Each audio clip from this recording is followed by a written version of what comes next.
Pessoal, voltando aí a falar dos impérios ali, né, e dos reinos ali da região do Sahel, a gente falou aí do reino de Gana, que se tornou Império de Gana, né? Uma coisa interessante que eu não lembro se eu acho que eu não falei no primeiro vídeo é que o reino de Gana era chamado de reino do ouro, porque você vai ter aí uma grande fonte, uma alta concentração, digamos assim, aurífera, né? Uma alta concentração de ouro no reino de Gana. Isso vai favorecer e muito o comércio daquele reino. Pois bem, hoje a gente vai falar do Império do Mali. O Império do Mali, de uma maneira assim interessante, né, digamos assim, ele surge do Império de Gana. É um império que surge de outro império. Em que sentido? Ali dentro da região do Império de Gana, já, né, um império já estabelecido, você vai ter um grupo, uma etnia, né, um povo chamado, eles eram chamados de Malinquês ou Mandingas. Mandingas, é exatamente esse o termo. O termo mandinga tem alguma coisa a ver? Na verdade tem, eu não procurei bem, mas eu sei que a raiz etimológica da palavra tem um pouco a ver com esse povo. A questão era, os malinquês ou mandingas, eles aqui, nesse contexto do que a gente está falando, não tem uma conotação religiosa, mas refere-se a um determinado grupo, uma etnia, um povo.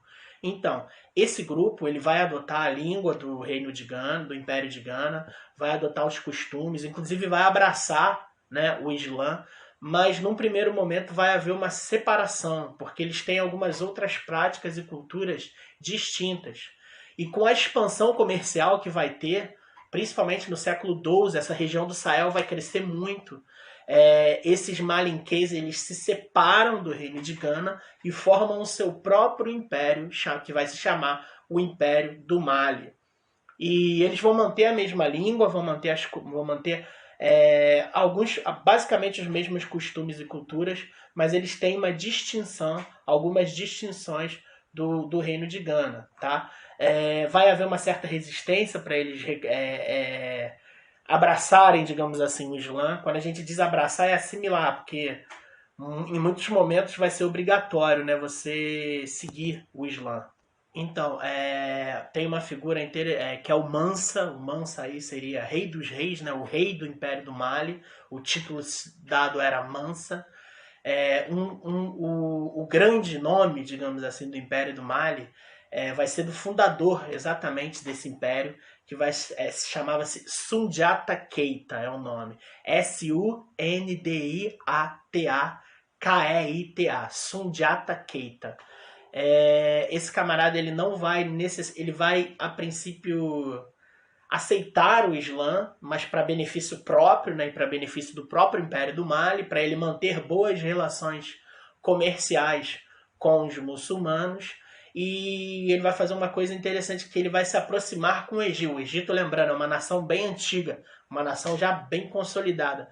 E ele vai buscar uma aproximação com o Egito. É muito importante dizer isso. O Egito ele fica na África. Muita gente às vezes desconhece isso, né? Mas o Egito ele está ali na região da África, de uma maneira até assim, alguns chamam de eurocentrismo, né? Até em alguns filmes, novelas, seriados, homens e mulheres no Egito geralmente são retratados como pessoas assim caucasianas, brancas, quando na verdade a nobreza egípcia ela era morena ou negra, até por conta da região que é a África, certo? Mas voltando aqui a essa questão do Império do Mali, diferente do Império de Gana, que já era um império grande, consolidado, você tem uma elite no Império Mali também, mas ali eles não têm, por exemplo, as riquezas em ouro que o Império de Gana tem. Então, qual vai ser a base comercial, né? É claro que eles tinham várias outras maneiras de desenvolver a sua economia, mas aí o principal produto, digamos assim, do Império do Mali vai ser o sal. Exatamente, vai ser o sal. Você vai ter aí alguns pequenos desertos de sal.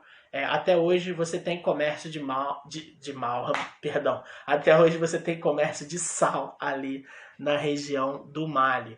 Mas, pois bem, o Império do Mali, então ele vai se desenvolver com essa elite, basicamente aí no comércio do sal, mas você também vai ter os súditos. Geralmente eles viviam em pequenos vilarejos, eram pastores, né? Eles também tinham ali uma pequena desenvolvimento da agricultura, de inhame, algodão, alguns outros produtos. Eles cultivavam, tinham também, cultivavam, não, eles domesticavam e, e eram pastores de ovelhas, de cabras.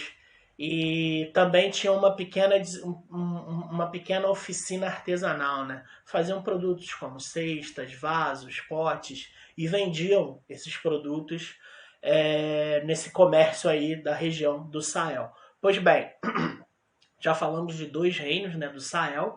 Primeiro, relembrando o que é o Império do Sahel, o Império não, o que é essa região chamada Sahel, é uma região no sul do deserto do Saara. Ela se transformou numa espécie de rota comercial, e os povos que estão ali nessa rota comercial, ela liga uma extremidade da África à outra. E os povos que ali vivem foram se desenvolvendo, formando reinos, impérios, que hoje alguns são países. Não necessariamente, por exemplo, o reino de Gana, ele não tem exatamente a mesma posição geográfica que o país Gana hoje, certo? O Império de Gana, na verdade, ele vai ser até maior. Mas é interessante a gente entender que o país Gana, ele vem a partir desse império. Temos também o Império do Mali. E vamos falar também, tem o Reino do Congo, tem outros... temos também outros reinos a serem citados, tá? Mas isso a gente vai falar aí num próximo vídeo, tá bom, galera? Um abraço e bons estudos.